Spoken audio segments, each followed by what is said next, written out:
बिस्मिल्लाहिर्रहमानिर्रहीम। अस्सलाम वालेकुम नाज़रीन, आप यूट्यूब चैनल देख रहे हैं। मैं इमरान ख़ान हूँ। सूरत ये है कि फ़वाद चौधरी साहब का 2 दिन का रिमांड दे दिया गया। गुज़िश्ता रात एक फ़ैसला दिया गया कचहरी में। वहाँ पे बहुत सारे सहाफ़ी मौजूद थे और सारे फ़ैसले का इंतज़ार कर रहे थे। फ़ैसला 5 मिनट में आना था, 10 मिनट में आना था, लेकिन घंटों गुजर गए और फ़ैसला नहीं आ रहा था। फिर कभी पता चला कि प्रिंटर ख़राब हो गया है, पेज उसमें फंस गया है, कभी कोई फ़ैसला फंस गया है, कभी फ़ैसले का फ़ैसला नहीं हो पा रहा। मुख्तलिफ लोग मुख्तलिफ बातें कर रहे थे और फिर बहुत ताख़ीर के साथ, घंटों की ताख़ीर के साथ जब फ़ैसला आया तो पता चला कि फ़वाद चौधरी साहब जो हैं उनका 2 दिन का रिमांड देकर इस्लामाबाद पुलिस के हवाले उन्हें कर दिया गया है।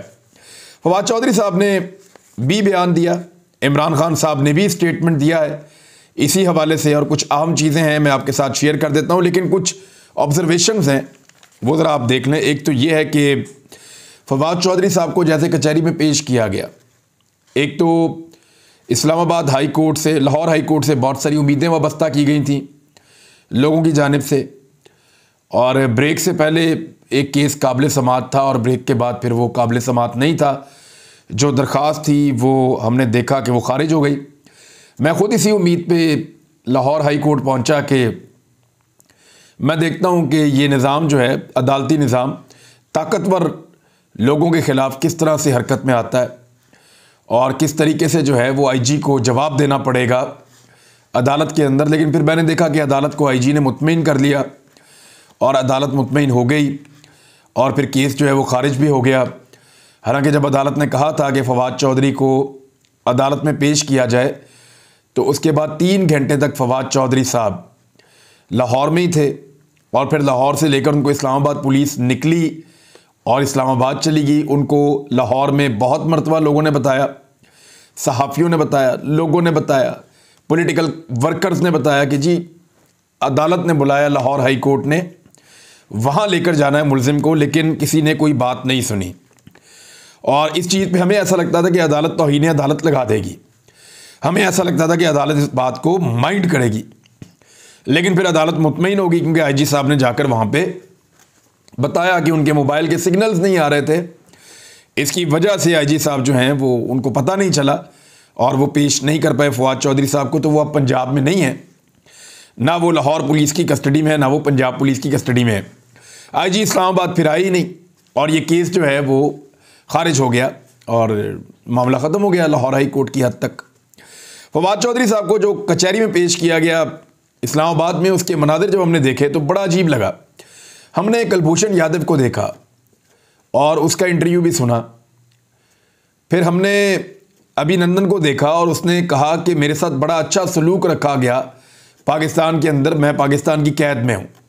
हालांकि वो शख्स था जो पाकिस्तान की सरजमीन पे एक जंगी तैयारा लेकर हमला करने आया था, लेकिन हमने उसके साथ, पाकिस्तान की रियासत ने हुस्न सलूक उसके साथ किया था। फिर हमने बहुत सारे और लोगों को देखा जो पाकिस्तान के दुश्मन हैं, लेकिन उनके मुंह से हमने तारीफ सुनी लॉ इन्फोर्समेंट की। लेकिन यहाँ जो पॉलिटिकल वर्कर्स के साथ रवैया रखा जा रहा है, फ़वाद चौधरी के सर के ऊपर जिस तरह कपड़ा डाला गया, ऐसा लग रहा था कि पाकिस्तान का कोई दुश्मन मुल्क का एजेंट पकड़ा गया है, कोई दहशतगर्द पकड़ा गया है जिसको पकड़कर अदालत में ला रहे हैं। आपने कभी पाकिस्तान को लूटने वाले किसी सियासतदान के सर पे ऐसे कपड़ा पड़ा हुआ देखा है? या आपने कभी पाकिस्तान में मनी लॉन्ड्रिंग करने वाला और पाकिस्तान का पैसा लूटकर पाकिस्तान से बाहर भिजवाने वाले को इस तरह से उसके साथ होते हुए देखा है? आपने किसी भी ऐसे सियासतदान को जिसका ताल्लुक पीडीएम के साथ है, उनके साथ ये वाला रवैया होता हुआ देखा है कि उनके ऊपर कपड़े डाल दिए जाए और उनको जो है वो इस तरह घसीटा जाए? अब अस्पताल के अंदर जो है जहां फ़वाद चौधरी को लेकर जाया गया था, वहां पे कारकुनों के ऊपर तशद्दुद किया गया है, टॉर्चर किया गया कारकुनों को, उनको मारा गया है, पुलिस ने मुक्कों के साथ मारा है। तो एक अजीब सी फाशिस्ट किस्म का एटीट्यूड है और इस्लामाबाद पुलिस जो है वो भी लगता है चिड़चिड़ी हो गई है ये सारी चीज़ें देख देख कर। अब लोग वहाँ पे एहतजाज करते हैं, ऊपर से गवर्नमेंट की तरफ से उनके ऊपर सख्ती आई हुई होती है।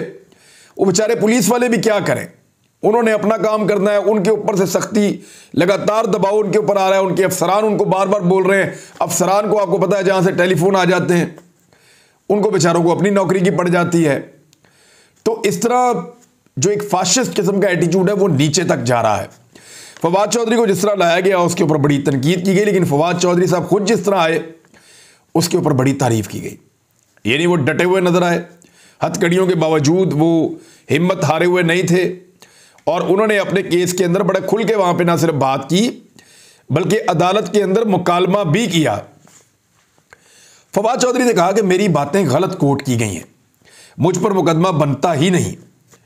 और फवाद चौधरी ने अदालत में बयान देते हुए कहा कि मुकदमे में बगावत की दफा भी लगाई गई है, मेरे खिलाफ तो मुकदमा बनता ही नहीं है, ऐसे तो जमहूरियत खत्म हो जाएगी, कोई तनकीद नहीं कर पाएगा। अगर इलेक्शन कमीशन पर तनकीद नहीं कर सकते तो मतलब किसी पर तनकीद नहीं कर सकते। मुद्दई वकील का मतलब है कि तनकीद करना बगावत है। मैं तकरीर कर ही नहीं रहा था, मैं मीडिया टॉक कर रहा था, मेरी बातें गलत कोट की गई हैं। उन्होंने कहा कि मैं तहरीक इंसाफ का तर्जुमान हूं, जो बात करूंगा वो मेरी पार्टी की पॉलिसी होती है, ज़रूरी नहीं कि मैं खुद मैं जो बात करूं वो मेरा ज़ाती ख्याल हो। इलेक्शन कमीशन ना मुल्क की स्टेट है ना हुकूमत है। मैंने कहा था नफरतें ना फैलाएं कि लोग ज़ाती सतह पर आ जाएं। मुझे लाहौर पुलिस ने गिरफ्तार किया, मेरा मोबाइल कब्जे में लिया, फिर मुझे लाहौर पुलिस ने इस्लामाबाद पुलिस के हवाले किया। उन्होंने कहा मैं सीनियर वकील, पार्लियामेंटेरियन और साबिक वफाकी वजीर हूं, मैं दहशतगर्द नहीं कि मुझे CTD में रखा गया। तफ्तीशी अफसर ने मुझसे कोई तफ्तीश नहीं की, मेरी गिरफ्तारी गैर कानूनी है। उन्होंने कहा कि अफसोस है मुल्क की सियासत में मुखालिफिन पर केस बनाए जा रहे हैं, हम सियासत में कभी ऊपर तो कभी नीचे होते हैं। और फवाद चौधरी ने कहा कि केस जो है वो ख़त्म किया जाए, इसकी उन्होंने इस्तदा की अदालत में। फवाद चौधरी साहब ने यह भी कहा कि उन्हें कोई किसी किस्म का दुख नहीं है, उन्होंने इलेक्शन कमीशन को मुंशी कहा था और वो अपने इस बयान के ऊपर कायम है। अब पूरे पाकिस्तान के अंदर ये ट्रेंड चल रहे हैं कि इलेक्शन कमीशन मुंशी, इसके बारे में तो इस एक बयान के ऊपर इतना गम गुस्सा और इसके ऊपर जो है वो इस किस्म की कार्रवाई करवाना कि फौरी तौर पे इस्लामाबाद में मुकदमा होना, लाहौर की पुलिस का मुतहर्रिक होना, फौरी तौर पे छापा मारना, बंदा गिरफ्तार करना, फौरी तौर पे इस्लामाबाद पुलिस का पहुंचना, यानी ये ऐसा लगता है कि कोई बहुत जंगी नौइयत का मुकदमा था। अगर खुदा न खास्ता ये बंदा गिरफ्तार ना होता तो अगले 24 घंटों के अंदर कोई बहुत बड़ा धमाका हो जाता। इस पे जो है वो शाहिद खाकान अब्बासी साहब ने भी मुखालफत की है। उन्होंने कहा ऐसे गिरफ्तार नहीं करना चाहिए था। हाँ ठीक है, अगर आपको लगता है कि उनके अल्फाज ऐसे हैं तो उनके ऊपर मुकदमा दर्ज कर देते, वो आकर अपना शामिल तफ्तीश होकर जवाब दे देते। लेकिन इस तरीके से गिरफ्तार करना, ये सारी चीज़ें इस तरह करना, ये नामुनासिब उन्होंने करार दिया है। शाहिद खाकान अब्बासी साबिक वज़ीर आज़म है पाकिस्तान के, और उन्हें अब समझ आ रही है कि एक्चुअली हो क्या रहा है। इसका फ़ायदा देखें पाकिस्तान तहरीक इंसाफ को हुआ और बहुत ज़्यादा फ़ायदा हुआ है। सारा दिन फवाद चौधरी साहब की जो गुड्डी है वो चढ़ी रही है। अच्छा, एक मौक़िफ़ और आया मरियम औरंगज़ेब का कि ये सियासी गिरफ्तारी नहीं है। सारा दिन जब से फवाद चौधरी साहब गिरफ्तार हुए PMLN के लोगों ने इस पर सियासत की, अता तारड़ ने, आबिद शेरली ने, बाकी लोगों ने, सब ने इसके ऊपर सियासत की, सियासी बयानात दिए, बल्कि वो अपनी जो गिरफ्तारी की वीडियोज़ हैं वो निकाल कर ला रहे थे। देखिए, नवाज शरीफ गिरफ्तार इसलिए नहीं हुए थे कि उन्हें आज़ादी इजहार राय का मसला था। नवाज शरीफ की गिरफ्तारी इसलिए थी कि उनके पास कुछ जायदादें और कुछ चीज़ें ऐसी हैं जिनका हिसाब वो नहीं दे पा रहे थे और उन्होंने गलत बयानी भी की थी। और मियां नवाज शरीफ साहब ये नहीं बता पा रहे थे कि अरबों रुपए की जायदादें उनके खानदान ने कैसे बनाई, इसका मनी ट्रेल क्या है। बतौर वजीर आजम उन्होंने मालूमात को छुपाया भी था। तो 2 केसेस के अंदर उनको सजा हुई थी, 10 साल की और 7 साल की। वो करप्शन के मामला थे जिनमें नवाज शरीफ को सजा हुई थी। शहबाज शरीफ साहब और हमजा शहबाज जब पकड़े गए थे तो वो केस ये था कि उनके घर के और फैक्ट्रियों के मुलाजमीन के अकाउंटों से अरबों रुपए निकल आए थे। 16 अरब रुपए की मनी लॉन्ड्रिंग थी। वो पैसा कहां से आया, कौन लाया, कैसे आया, इसका कोई जवाब ही नहीं था उनके पास, इसलिए पकड़े गए थे। तो जो लोग करप्शन के केसेस में पकड़े जाते हैं उनका मामला कुछ और होता है, और जिनको आज़ादी इजहार राय पे पकड़ा जाता है पूरी दुनिया में उनका मामला कुछ और होता है। दुनिया के कोई भी मुहस्सिब मुल्क है, वहां पे जब कोई बंदा करप्शन पे पकड़ा जाता है तो वो अपनी वीडियोस छुपाता है, अपना मुंह भी छुपाता है, छुप छुप के रहता है। लेकिन जब कोई आज़ादी इजहार राय की वजह से पकड़ा जाता है या जमहूरियत की आवाज़ के लिए पकड़ा जाता है या आईनी और कानूनी हक के लिए पकड़ा जाता है आवाज़ उठाता हुआ, तो वो दंदना के सामने आकर खड़ा होता है। हमारे यहाँ पे सिस्टम ही उल्टा है। वो जो बंदा इलेक्शन मांग रहा है, इलेक्शन कमीशन के ऊपर तनकीद कर रहा है, गैर कानूनी और गैर आईनी चीज़ों को रोकना चाहता है और आईनी हक मांग रहा है, उसको जो है सर के ऊपर कपड़ा डाल के लाया जाता है और वो जो लोग जिन्होंने करप्शन की है, जो बेईमानी करते रहे हैं, जो मुल्क को लूटते रहे हैं, जब वो अदालतों में पेश होते हैं तो वो फुल मेकअप करके पेश होते हैं। उनको पहले तैयार होने के लिए 1 से 2 घंटे दिए जाते हैं कि आप नए कपड़े पहन लीजिए, तैयार हो जाइए, मेकअप कर लीजिए, आपका अदालत जाने का टाइम आ गया है। यानी मैंने हमजा शहबाज को अदालत जाते हुए देखा तो उंगली के इशारे से पुलिस वालों को इधर और इधर कर देता था। मैंने खुद देखा अपनी आंखों से। हमजा शहबाज ऐसे करके इशारा करता था, पुलिस वाले डर के सहम के पीछे हो जाते थे।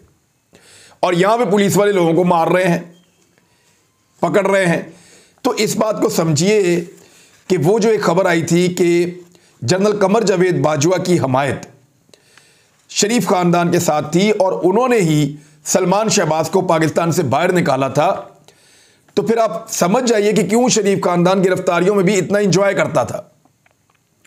यानी नवाज शरीफ साहब जब गिरफ्तार थे तो एक वर्ल्ड रिकॉर्ड है मियां साहब के पास, Guinness book of world record में लिखा जाना चाहिए कि उन्होंने रोजाना के हिसाब से लगभग 10 मुलाकातें की हैं।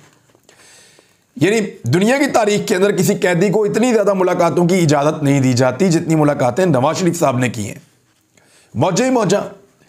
शहबाज शरीफ, इनके वो कमरे देखे जहां पे ये लोग गिरफ्तार थे, टेबल, कुर्सी, बेड, टीवी, अखबार, किताब, हर चीज की सहूलत इन लोगों को मिलती थी। मोबाइल टेलीफोन्स जिनके साथ ये टेलीफोनिक राब्तों में रहते थे अपने घर वालों से, और जब इनसे कहा जाता था मोबाइल वापस करो तो धमकियां भी देते थे। तो ऐसी गिरफ्तारियों में और ये जो अब गिरफ्तारी हुई इसमें बहुत फर्क है। फर्क ये है कि उस दौर की एस्टेब्लिशमेंट गिरफ्तार होने वालों को सपोर्ट कर रही थी, उन्हें अच्छा माहौल फराहम कर रही थी, उनको तकलीफों से बचा रही थी। और इस वक्त की एस्टेब्लिशमेंट गिरफ्तारियों के लिए दबाव डाल रही है और बंदों को निशाने इबरत बनाना चाहती है। निहाल हाशमी की लोग मिसाल दे रहे थे, निहाल हाशमी के बाकायदा ट्रायल हुआ था, केस चला था, उसके बाद गिरफ्तारी हुई थी और सारा मामला हुआ था। ये जो मामला है इसके अंदर रातों रात बंदे को उठाकर गिरफ्तार किया गया है। जमीन आसमान का फर्क है इन दोनों मामलात में। अब एक और चीज है कि फवाद चौधरी साहब ने कहा कि मेरी पार्टी में जो भी बोलता है गिरफ्तार कर लिया जाता है। शहबाज गिल, आदम सवाती और मुझे गिरफ्तार किया गया है। ये लोग इमरान खान को तनहा करना चाहते हैं। ये अहमक तरीन लोग हैं। पाकिस्तान को इकट्ठा करने की जरूरत है। मुंशी वाले अपने बयान पर कायम हूं। अगर मुझे तफ्तीशी ने गिरफ्तार किया तो बताए मेरे घर के गेट का रंग क्या है। तो फवाद चौधरी साहब काफी तगड़े पड़े हैं इनको और बहुत सारे सवालात उन्होंने उठाए हैं। इमरान खान साहब ने कहा कौम से खिताब करते हुए कि जंगल के कानून को मुआशरे में बनाना रिपब्लिक कहा जाता है। जिन ममालिक में कानून की बालादस्ती वो खुशहाल है। अल्लाह पर ईमान है, ज़िंदगी और मौत का एक वक्त मुकर्रर है। मुझे जेल से कोई फिक्र नहीं है, सबको कहता हूँ जेल से नहीं डरना। कितने लोगों को जेलों में डालेंगे, डाल दें। पाकिस्तानी अगर आज खड़े ना हुए तो आगे अंधेरा है। मुझे ऐसा लगता है कि इमरान खान साहब लोगों को तैयार कर रहे हैं कि जेलें भरने के लिए तैयार हो जाओ। हो सकता है कि आने वाले दिनों में हज़ारों लोग या लाखों लोग अपने नाम लिखवाएं कि हम जेल जाना चाहते हैं और जेल भरो तहरीक के लिए काम शुरू कर दे पाकिस्तान तहरीक इंसाफ। यानी लोगों से, वॉलंटियर्स से नाम मांगे जाएंगे कि कौन कौन जेल जाना चाहता है और फिर लोग अपने नाम लिखाएंगे और उसके बाद जेल भरो तहरीक शुरू हो जाएगी और लोग थानों में और जेलों के सामने पहुंच जाएंगे गिरफ्तार होने के लिए। तो हुकूमत कितने लोगों को गिरफ्तार कर सकती है? कैसे डिस्पर्स करेगी इतने ज़्यादा लोगों को? क्या हर जगह पे मुकाबला करेगी? अगर कारकुन आ जाते हैं खुद को गिरफ्तार करवाने के लिए तो उन्हें रोका कैसे जा सकता है? जेलों के अंदर तो गुंजाइश ही नहीं है बंदे रखने के लिए। पहले ही गुंजाइश से ज़्यादा बंदे जेलों में बंद हैं और अगर मजीद बंदे आ जाते हैं तो कैपेसिटी ख़त्म हो जाएगी और ये जेलों में नहीं रख पाएंगे। इमरान खान साहब ने कहा कि आदम सवाती के खिलाफ एक ट्वीट करने पर 30 मुकदमा दर्ज किए गए। अरशद भाई के बारे में बताया उनके साथ जुल्म किया गया। वो खुददार, दयानतदार और मुहिब्बे वतन सहाफ़ी था। मेरे ऊपर कातलाना हमला किया गया। कौन सा जुर्म किया था? अपनी कौम से कह रहा हूं आपका मुस्तकबिल आपके अपने हाथों में है। कौम को अपने मुस्तकबिल के लिए फैसला करना होगा। वादा है जब तक मैं जिंदा हूं कौम के लिए जिद्दोजहद करूंगा। बड़ी ज़बरदस्त और जज्बाती इमरान खान साहब ने तकरीर की है। कभी ज़िंदगी में नहीं सोचा बैरून मुल्क जाकर रहूं। जितनी ज़िंदगी अपने मुल्क में गुजारूंगा। जेल से नहीं डरने वाला। आज पाकिस्तान की मुअज़्ज़िज़ अदलिया वकला से मुखातिब हूं। ये वक्त है वकला को रूल ऑफ लॉ के लिए खड़ा होना चाहिए। उन्होंने कहा कि ये जिस तरफ मुल्क को ले जा रहे हैं मुल्क का कोई मुस्तकबिल नहीं। इंसाफ और कानून की धज्जियां उड़ाकर जंगल का कानून नाफिज किया जा रहा है। पहली दफा लोगों की पाकिस्तान से उम्मीदें खत्म हो रही हैं। 8 लाख नौजवान मुल्क से बाहर जा चुके हैं। पेट्रोल दुनिया में सस्ता और पाकिस्तान में महंगा हो रहा है। ऐसी कौन सी क़यामत आई थी, हर चीज़ की कीमत दुगनी हो चुकी है, पाकिस्तान में गुर्बत बढ़ती जा रही है। फिर उन्होंने इकॉनमी के बहुत सारे मसाइल इमरान खान साहब ने बताए और फिर उन्होंने कहा कि मुल्क के ताकतवर डाकुओं ने अपने 1100 अरब के केसेस माफ़ करा लिए हैं। मौजूदा सेटअप पाकिस्तान को तबाही की तरफ लेकर जा रहा है। अल्लाह ने मुझे हर नेमत से नवाजा है, सब कुछ दिया है। उन्होंने साजिश के जरिए मुझे बाहर निकाला तो लाखों लोग मेरे लिए सड़कों पर निकले। किसी भी वजीर आज़म को ऐसी इज्जत नहीं मिली। इमरान खान साहब ने कहा लोगों को खड़े हो जाओ अपने हक के लिए, क्योंकि मैं आपके हक के लिए खड़ा रहूँगा। और उन्होंने वादा किया कि ना मैं भागूंगा, ना झुकूंगा, ना डरूंगा और खड़ा रहूँगा। और नाज़रीन, एक छोटी सी खबर है, वो खबर ये है कि सेक्रेटरी इलेक्शन कमीशन ने गवर्नर पंजाब और गवर्नर खैबर पख्तूनख्वा को मुरासले लिख दिए हैं, यानी खतूत लिख दिए हैं कि वो इंतखाबात की तारीख दें, और वो अप्रैल की ही तारीखें हैं जिनके अंदर इंतखाबात मांगे गए हैं। नाज़रीन, अब तक के लिए इतना ही। अपना ख्याल रखिएगा, अपने इस चैनल का भी। अल्लाह हाफ़िज़।